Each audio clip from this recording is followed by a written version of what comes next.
Fala meus amigos e minhas amigas, eu sou o Lucas Magno e esse é o canal Filme Seriando. Sejam muito bem-vindos, beleza? Lá vamos nós, sexta-feira 13, a última do ano. E pegando carona aí eu vou falar de mais um filme da franquia do Jason. Aqui trazendo finalmente o vilão com a máscara icônica, que se transformou no símbolo do gênero slash, filmado com tecnologia 3D, a censura caindo novamente em cima, mais mortes, o filme mais lucrativo da franquia. E eu vou falar das curiosidades, bastidores, as melhores cenas. E é isso. Após a vinheta eu falo tudo, não sai daí.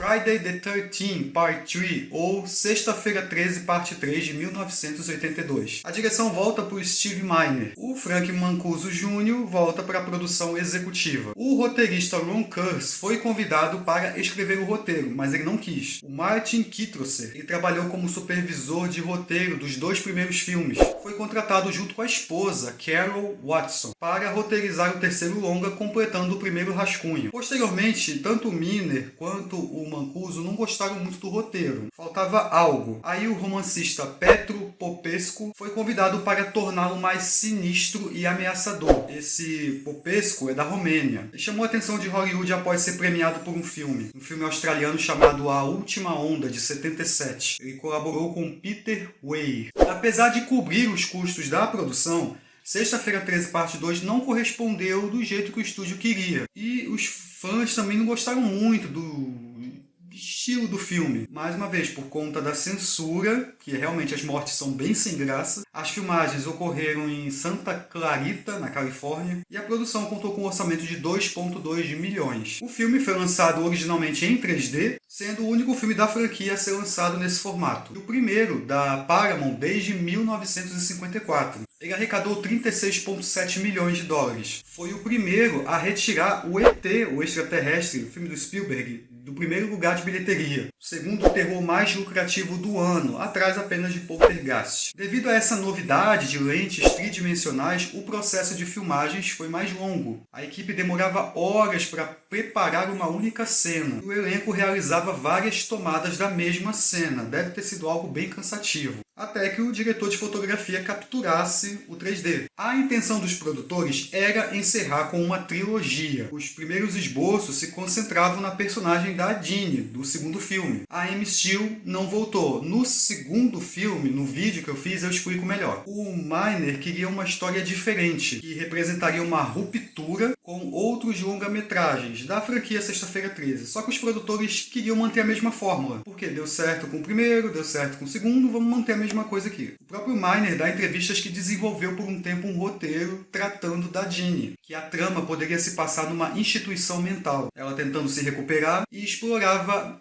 questões psicológicas. E eles ficaram com medo porque não sabiam se iriam atrair novos fãs, se os fãs iriam curtir essa pegada. Para evitar que o enredo vazasse, a produção usou um título falso chamado Crystal Japan, em homenagem à música do David Bowie. Isso aí começou uma tradição que se seguiu ao longo dos filmes, envolver as canções do David com títulos provisórios. Fica legal isso aí. Embora pareça ensolarado e quente, o filme foi filmado durante o inverno de janeiro e fevereiro. Várias cenas foram cortadas para impedir de mostrar a respiração visível dos atores, e aparecem na tela. O filme foi lançado em uma sexta-feira 13. Na trama, Chris, Rick e um grupo de adolescentes chegam ao acampamento do lago Crystal Lake. Apesar de uma briga com uma gangue de motoqueiros locais, eles querem passar uma semana agradável, mas isso não vai acontecer, porque Jason começa uma matança. Antes de começar a falar do filme, das melhores cenas, curiosidades, bastidores, vou pedir para você se inscrever no canal, comenta aí se você gosta de Sexta-feira 13, Parte 3. Me dê dicas de outros filmes para trazer para o canal de terror, para estar escaneando. Se você estiver gostando até aqui, se você é fã do Jason, dá uma curtidinha aí que já me ajuda bastante. E comenta aí o que você já está achando do filme. Todos os 6 minutos iniciais é fazendo uma recapitulação do segundo filme. Eu acho isso totalmente desnecessário. Tem esse título aí, bem digamos, diferentão, né? Porque sempre era com a tela preta e as fontes brancas e a música do Harry Manfredini.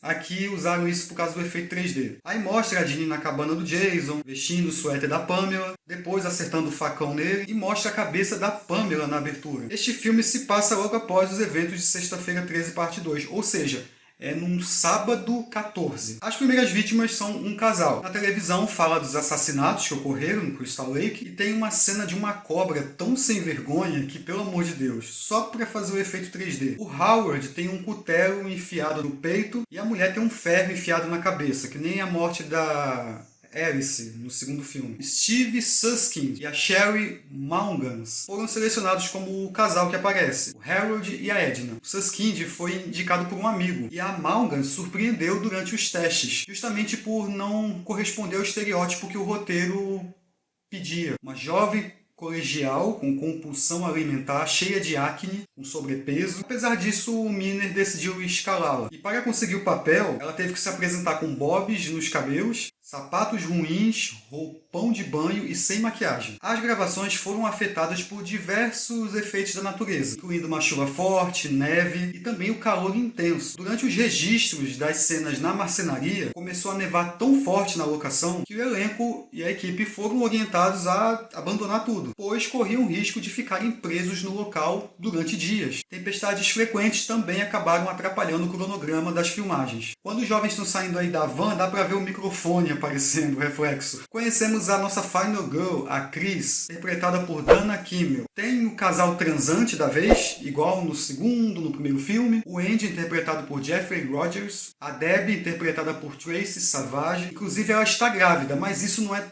relevante na história. Nem lembro mais disso. O Sherry, que adora assustar as pessoas, é o nosso Zé Graça, que nem nos dois filmes, interpretado por Larry Zerner. Eles vão buscar a Vera Sanchez, interpretada por Catherine Parks. Tem um casal de maconheiro aí, a Tilly e o Chuck, totalmente estereotipados. O melhor personagem pra mim é o Sherry, porque ele que tá com a máscara de hockey do Jason. Tem algumas cenas engraçadas que ele dá uns sustos nas pessoas, mas o personagem ele parece que não se sente bem com isso, ele se sente inferiorizado. Tá, são algumas coisas que não são bem trabalhadas no filme. E eu acho engraçado quando ele de fato é ferido pelo Jason, a maconheira não acredita. E também gosto que ele dá um susto na Vera usando a máscara do Jason. E ela também depois o confunde quando o Jason já está usando o objeto. O Larry Zerner foi escalado quando estava distribuindo folhetos para um filme de terror. E aí perguntaram se ele gostaria de fazer um filme de terror. A Tracy Savage parou de atuar depois desse filme. E ela se formou em jornalismo. Ela se tornou repórter, mas continua recebendo cartas de fãs de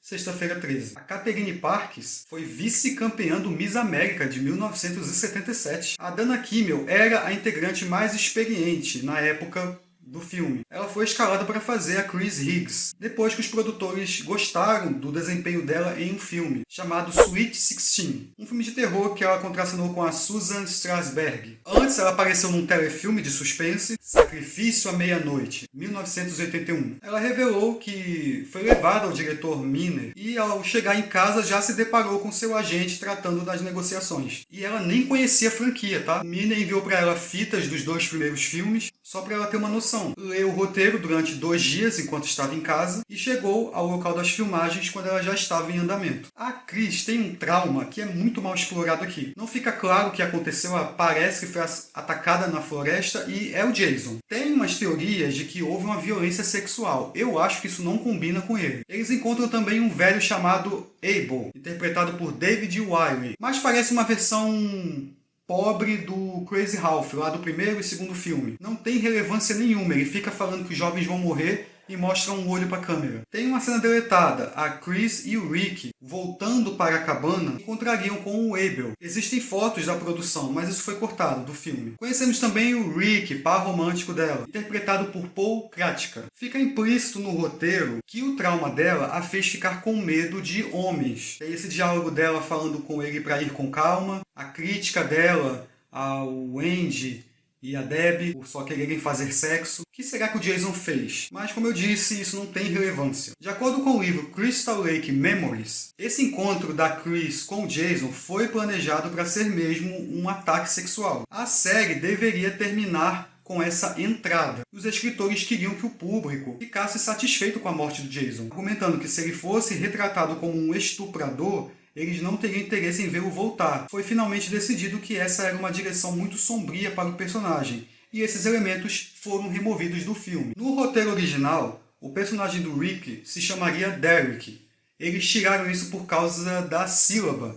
Ficaria mais fácil de gritar. O Paul Kraftka, que interpreta o Rick, ele fez testes para o papel de Andy, mas os cineastas acharam melhor em fazer o Rick. E ele é bem chato, ele fica reclamando o tempo todo. Eu até gostava do Paul. E aqui é a mesma coisa, assim como o Christy no primeiro filme com a Alice, a Ginny com o Paul no segundo, aqui a Chris e o Rick têm um caso. O Sherry e a Vera topam com um trio de motoqueiros mal encarados, super estereotipados. Batem na moto deles e esse trio vai até o acampamento. Eles só servem mesmo para aumentar o número de corpos. 2 são mortos, as mortes também são bem xoxas. De acordo com Larry Zerner, no documentário Crystal Lake Memories, haveriam mais cenas do Sherry e da Vera com esse trio de motoqueiros. Teria uma perseguição, o Sherry atiraria um saca-rolhas neles, e esse saca-rolha faria com que eles batessem. E aí, por razões desconhecidas, isso não foi incluído no roteiro. O terceiro motoqueiro a gente pensa que morreu pelas mãos do Jason, mas ele só aparece no final para poder dar chance da Final Girl se salvar. O Jason corta a mão dele. Mesma coisa quando o Paul surge lá no final do segundo filme, para salvar a Ginny. A motoqueira aí é interpretada pela Gloria Charles, em seu primeiro papel. Infelizmente ela faleceu em 2016. A casa, o celeiro e o lago foram todos construídos propositalmente no local. O lago artificial não foi devidamente selado e, subsequentemente, a água drenou para o solo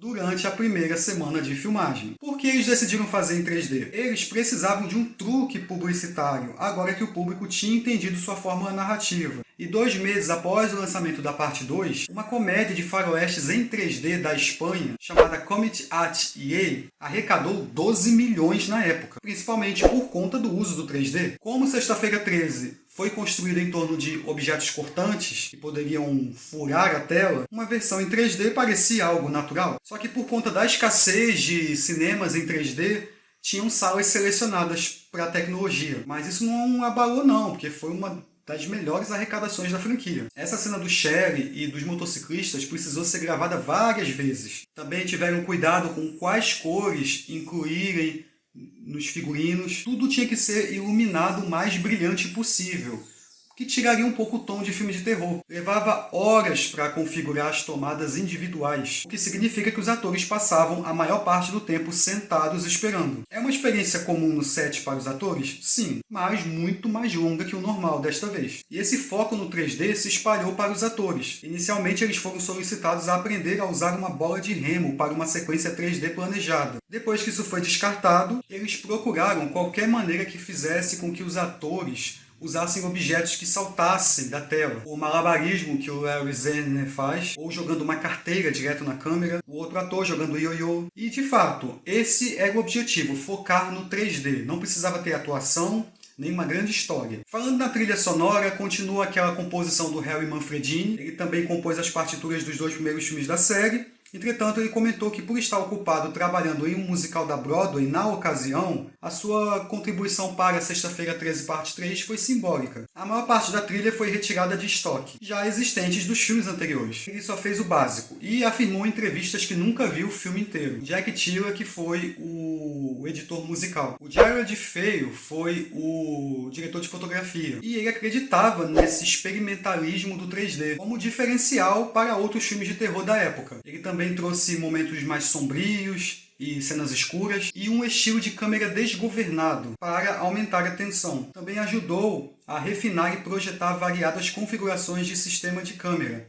o enquadramento e a iluminação para o processo 3D, precisando, por exemplo, construir uma lua falsa em cima de um guindaste para as cenas noturnas, com finalidade de criar luz suficiente para os efeitos tridimensionais. E na boa, esses efeitos 3D não fazem diferença nenhuma para a história. Bom, assim como no filme anterior, o Tom Savini não quis voltar e foi convidado, mas recusou a proposta. Estava envolvido em outros projetos, como o Creepshow, o George A. Romero. O Stan Winston também muito fodão nos efeitos especiais, foi convidado e era amigo do Miner. Chegou a ser contratado, mas a sua participação foi bem pequena. Ele não permaneceu muito tempo no projeto. O retorno do Carl Fullerton, que ficou responsável pela parte 2, também não foi possível devido a conflitos de agenda. Então Doug Wright foi contratado. Ele era sócio proprietário de uma empresa de efeitos especiais. E aí tem as cenas lá do 3D, do ioiô, jogando as frutas pro alto, o Jason atirando aquele arpão, o taco de beisebol no começo, a pipoca, aquela cobra fake. O trabalho em 3D desenvolvido no filme Disque-M para Matar, de 54, foi inspiração para Sexta-feira 13, parte 3, caso os efeitos estereoscópicos. Segundo o ator David Kattins, que interpretou o Chuck, o maconheiro, a escrita e a atuação não importavam para o estúdio. O Steve Miner aparece aí como o apresentador do telejornal. Falando nele, a direção mantém o mesmo esquema do Sexta-feira 13, parte 2. Tem aquela coisa do ponto de vista do assassino. Até gosta daquele suspense da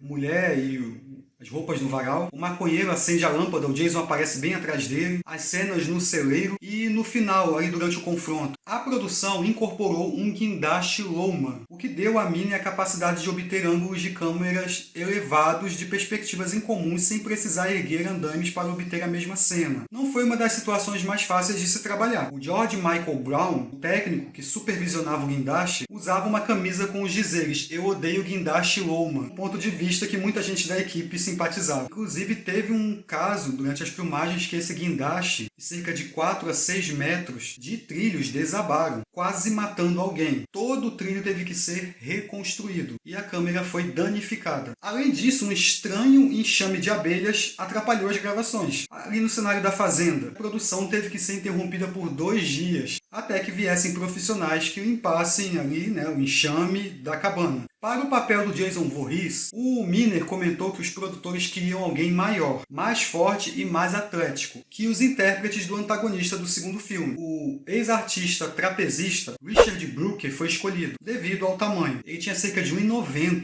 Ele era um pouco magro, então teve que usar enchimentos para atingir o corpo que os produtores queriam. O próprio Brooker realizou todas as manobras do Jason aí. Ou seja, ele não precisou de um dublê que nem no segundo filme. E esse é o primeiro Sexta-feira 13 que o Jason é interpretado pelo mesmo ator durante todo o filme. O design dos efeitos de maquiagem do Carl Fullerton para o Jason também foi radicalmente alterado, com o olho caído movido para cima no rosto e a barba e o cabelo longo removidos completamente. E aí a cena que o Jason surge com a máscara de hockey. A Vera pensa que é o Sherry e acaba tendo um arpão enfiado no olho. Para tornar essa cena possível, um cabo foi estendido até um poste próximo do qual Parkes posicionou-se. O Brooke enganchou a arma no cabo e disparou a lança, fazendo-a percorrer ao longo da corda. Aí a filmagem foi imediatamente cortada para uma tomada de reação de Parkes, criando a ilusão do impacto do arpão no crânio dela. Uma pequena placa protética de acrílico foi colada no rosto da atriz, ajustando a seu globo ocular. Como ela tinha uma textura ligeiramente esponjosa, a sequência teve que ser filmada numa única tomada, porque quando ela caísse no lago,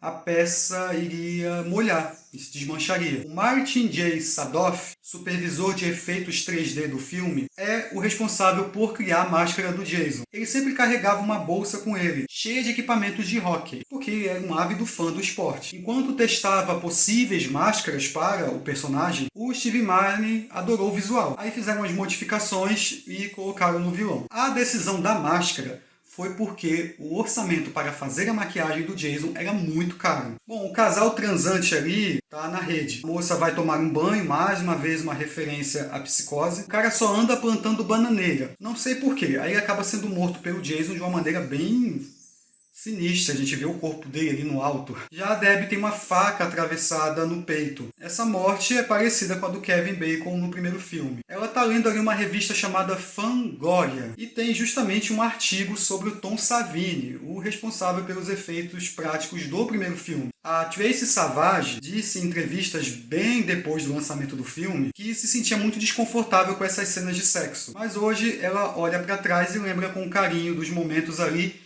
e que seu corpo era muito mais bonito. Bom, várias mortes do filme foram cortadas pela MPAA. A morte do Andy mostraria sua perna sendo cortada e seu estômago sendo aberto. A morte da Vera teria muito mais sangue. A morte da Edna foi cortada por conta do fluxo excessivo de sangue. O empalamento do Tilly foi cortado. A morte da Debbie mostraria sangue escorrendo pelo seu peito e respingando em seu rosto. Bom, para a morte da Debbie, eles reutilizaram a mesma coisa que o Tom Savini para a morte do Kevin Bacon. Para a morte do Andy, o Wright e sua equipe planejavam uns dispositivos que falharam na hora da cena. A ideia era construir um boneco do Andy totalmente mecânico, mas ao perceberem que isso não funcionaria, decidiram fazer um molde de espuma, previamente dividido em duas metades, unidas por velcro. O técnico Mary Becker suspendeu o molde até o teto por meio de fios, em direção a um equipamento de desconexão rápida. No momento em que o facão atingiu o ponto de separação das duas partes da peça, o técnico ativou o dispositivo e este soltou primeiro as pernas e depois os quadris do boneco. E aí na versão final da cena, técnicas de edição foram usadas para mostrar um pouco da carnificina, com respingos de sangue na câmera, depois que a gente vê a brutalidade da morte. O maconheiro é eletrocutado. A maconheira tem um atiçador de fogo enfiado nela. Ironicamente, as duas mortes dos maconheiros envolvem calor. Seria uma figura metafórica que as drogas queimam os neurônios. A Chris e o Rick voltam para o acampamento e encontram tudo em silêncio. Legal essa cena que ela procura o namorado, mas ele já foi agarrado pelo Jason. E aí ele tem a cabeça esmagada e o olho pula para fora, um efeito prático terrível. Não envelheceu bem. Bom, essa cena foi a que mais deu trabalho para a equipe de efeitos práticos. O Wright cogitou primeiro o uso de ar comprimido para disparar o globo ocular em direção à câmera. Aí tinha uma cabeça protética, mas era algo impossível. A segunda ideia foi prendê-lo na extremidade de uma haste de metal. Porém, essa poderia ser vista na tela, devido à visão dupla direita-esquerda do sistema 3D. E aí o Wright decidiu, finalmente, fixar o olho protético, um pequeno fio fino, que foi preso na lateral da cabeça, um boneco que representava o busto do Rick. Esse adereço foi construído a partir de moldes da cabeça e torso do ator. Pele de látex, uma peruca e roupas foram usadas para vestir o boneco. O fio se manteve escondido aí na filmagem, devido ao ângulo do alvo no qual o olho seria lançado. Assim, o Wright explicou que deu certo. A Chris encontra um corpo, volta para a cabana, mais um presunto é atirado pela janela. O Jason passa a perseguir a moça. Essa cena de perseguição é bem legal. Ela derruba uma estante de livros nele, parte para cima com uma faca, pendura ele tenta puxá-la, vai até o furgão, quase o atropela, só que a gasolina acaba, né? Os motoqueiros tinham tirado, eles queriam era roubar combustível. No celeiro é o embate final entre a protagonista e o assassino. Ela o enforca, ele sobrevive a isso, tira parte da máscara, aí consegue sair. Aí enquanto ele mata o motoqueiro que a gente pensou que tinha morrido, aí a protagonista vem com um machado e acerta na cabeça dele, até quebra uma parte da máscara. E isso também fica durante a franquia, né? Legal. E aí ele está aparentemente morto. O ator que faz o Jason precisou ensaiar essa cena com muita precisão. Só que o momento que o machado é encravado na cabeça dele, não foi o Brooker que filmou, foi o Doug Wright. Ele operou um fantoche. Aí ela pega um barco, entra no lago, o Jason aparece sem a máscara, mas aí era tudo uma ilusão. E aí aparece o cadáver da mãe do Jason e a puxa para dentro do lago, igual no primeiro filme. A Marilyn Poitier foi a atriz que interpretou a mãe do Jason nessa cena. Ela teve que ir a um salão de beleza para depilar o rosto, para que a máscara de látex não grudasse nos pelos, pois iria ficar difícil de remover. Aí usou uma roupa de mergulho. Ela teve que repetir essa cena cerca de 7 vezes, tendo que voltar várias vezes para a água. Ela ficou cheia de sapos em volta, girinos e larvas de mosquito. Aí termina ali mostrando o cadáver do Jason. Teria um final original. A Chris acorda numa canoa, ela rema, né, de volta para a terra firme, caminha em direção a uma casa, bem cansada. De repente houve um barulho vindo do local. Pensando que é o Rick, começa a correr. Quando ela chega à porta da frente, dá de cara com o Jason. Aí o Jason cortaria sua cabeça. Outra cena, ela cortaria também a cabeça do Jason. O Stan Winston chegou a fazer um protótipo dela. Além da máscara, a produção também apresentou o Jason com as roupas que a gente conhece. O assassino veste uma camisa verde e um jeans azul simples. Traje que ele manteria durante toda a série original. Outro final era que a Chris e um motoqueiro sobreviveriam. O corpo do Jason desapareceria assim que os policiais chegassem ao local. Aí a Chris sonha em outra cena com o Rick a chamando e cortaram essa cena da morte da Chris porque os produtores achavam que seria muito deprimente a protagonista morrer. Mesmo que fosse em um sonho, que o Jason sem máscara pareceria muito monstro. Em 2005, um fã fervoroso acendeu um fogo nessa lareira falsa da cabana, o que resultou em um incêndio no local. Muitos fãs não curtem esse filme, eu até gosto, mas é um repeteco do segundo. Mesma estrutura de roteiro, os personagens nada carismáticos, as atuações não são boas, as mortes também não são. Eu até gosto da cena do arpão. Os efeitos práticos aqui são vergonhosos, não envelheceram bem, o ritmo continua ruim. O que salva mesmo é a entrada da máscara do Jason, o porte físico, o figurino, que acabou se tornando icônico também. E aí gerou paródias, inspirou outros assassinos slashers. É isso aí, pessoal. Isso que foi Sexta-feira 13, parte 3. Espero que vocês tenham gostado do vídeo. Mais uma vez eu peço que se inscrevam no canal, ativem o sininho para não perder nada. Se eu esqueci alguma curiosidade, comenta aí embaixo. Qual a sua experiência com esse filme? É o seu preferido ou é a parte 4? Vou deixar minhas redes sociais aqui embaixo, críticas, sugestões, feedbacks, elogios, deixa tudo aí que eu vou ler e vou responder. Se possível, compartilhe este vídeo com um fã de Sexta-feira 13.